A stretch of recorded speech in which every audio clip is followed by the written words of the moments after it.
Hi there, I'm Andrea Koppel, and it's Time for Coffee, the podcast where you get to hear firsthand what the jobs and careers that interest you the most are really like.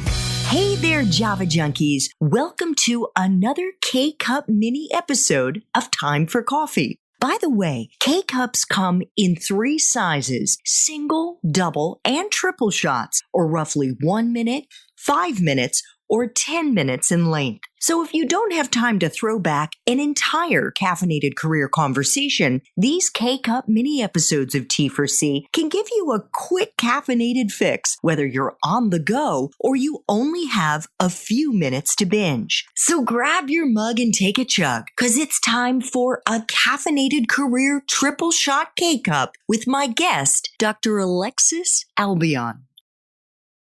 I have 2 final Time for Coffee questions, yes. Alexis. Could you share a time in your professional life when you struggled?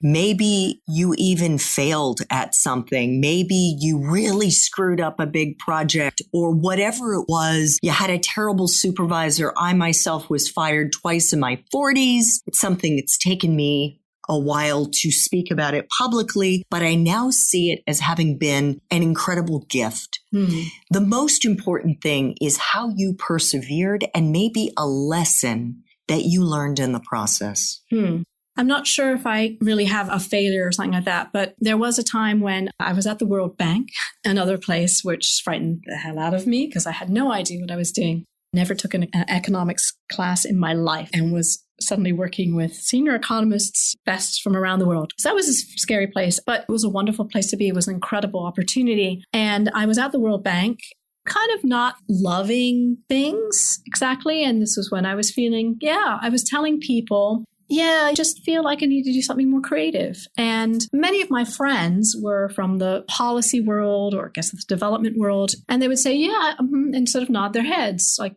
yeah, that sounds good. But it wasn't until I had lunch with my old friend who'd been my boss at the Spy Museum, who is now my current boss. And we were friends and we'd have lunch periodically. And she said, how's it going? And, I sort of did the same spiel that I would give to all my friends. It's fine. Everything's great. World Bank is a fantastic place to be working. Obviously, world-class people, blah, blah, blah, all this kind of stuff. But I just feel like, I don't know, I'm not being creative. There's no creativity. And she was the first and only person who said, this is really important. She just said to me, like, this is important. You have to find something that feeds your soul. And it was like this wake up thing for me. Like, she understands what I'm talking about. And it wasn't very long after that until she actually was the one who gave me this opportunity. She said, how would you like to come and help me build a spy museum? And I did accept that, but I wasn't quite ready, I think, to completely jump ship and go from this very respectable life, working at the World Bank, where I'd been for a number of years, working for the president. He left, I was there as a contractor there. But a lot of people are dying to break into working at a place like the World Bank. It's a lovely place. I had a lovely office. It's a nice place to work. All of it seemed good. You're working with great people. And here I had this opportunity to go work at the Spy Museum, actually shared an office with my boss, she basically put a desk in her office. Not that those things matter, but it makes you think, gee, I have a PhD. Am I really going to work at like this museum? It sounds like a silly museum, doesn't it? It's from the World Bank. And I spent about 1.5 years juggling both of those jobs and driving myself absolutely crazy. I would spend a day where I was at the bank in the morning and then go to a meeting at the museum and then go back to the bank. And I remember, because I couldn't let this very respectable place go in this job. It sounded so good. And then there was a point I actually went on vacation with my family. And I realized when I came back, I just couldn't go back to the bank. And I did something which I've never done in my life before, which is I acted in a very unprofessional manner. I just didn't go back. I just couldn't go in. You didn't show up? I just didn't show up. I feel very embarrassed about it. My supervisor sort of would call and say, I forgot, when were you coming back from vacation? When were you supposed to come back? And that's when I realized I'm ready.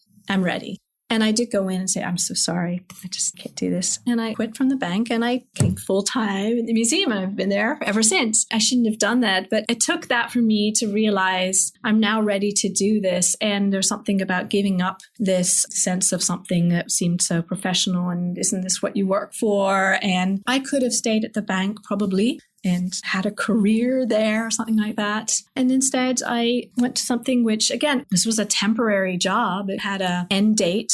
I'm not a museum person. What am I doing? But it took me a while to figure out that that was the right thing to do. So someone I interviewed recently said something that really has stuck with me, Alexis, and it is that we need to give ourselves permission to be awesome in ways other than what we thought we should be doing. Yes. And do you think you were clearly struggling with maybe, I don't know what your family would say or what friends would say or what peers would say if you weren't at the bank? Yes, very much so. And I have to say, I still struggle with that. I have to say I still do, because I've had friends who have risen to, especially, again, living in Washington, D.C., and titles matter and all these things. And I've had friends who became assistant secretaries and or executive directors and have the corner office and all seems great. And I think, gee, should I have tried to do that? Should I have done that? I could have been doing that. I do think about those things. I still do. And I have friends I have lunch with who are at the State Department, whatever, and they say, you have the greatest job in the world. And I think, well, why aren't you doing it then?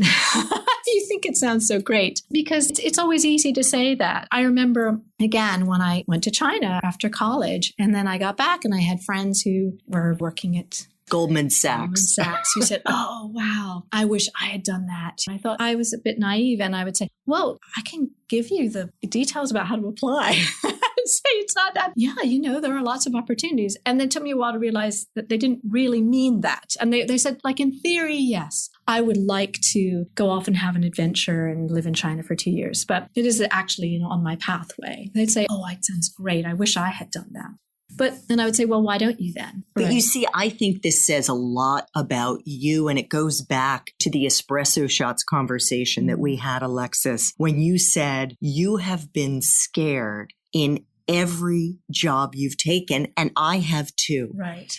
But I think there are plenty of people who aren't comfortable being scared. They want to be safe. Yes, of course. And that's fine. I mean, that's good. But that doesn't mean that they didn't really mean it when they said that to you. Right. Maybe they are looking at you saying, deep down inside, I wish I had the courage to do that. I like thinking of it that way. That's the way I look at it. You have the courage to push yourself outside your comfort zone and do things because you are following your heart and your interests, right, where it leads you. Well, I think, first of all, I had a lot of support from my family, from my husband. Not everybody is practically able to do those things. I took a big salary cut when I came to museum, and I was able to do that because I have a husband who supported me in that. So I think I've been lucky in that sense. It is all that matters. The difference between having a job, which is just a job where you go in and you're doing well and financially or whatever, and the difference between having a job where you just have fun and it's a pleasure is enormous. And you're having fun. Not every day. Some of it's hard work. But in general, it's more that you just feel that you're doing something that feeds your soul. I think that's important to strive for that, to find something that you just love doing, because none of those other things really matter. Thanks for tuning in to this K-Cup mini episode of Time for Coffee. If you want to listen to our entire caffeinated career conversation, please check out the show notes for this episode. Thanks so much for listening to Time for Coffee, where the professionals in the jobs that most interest you always have time to grab coffee, 24/7, no matter where you live. I have one quick favor to ask you. Remember to rate, review, and subscribe to Time for Coffee. Thanks so much.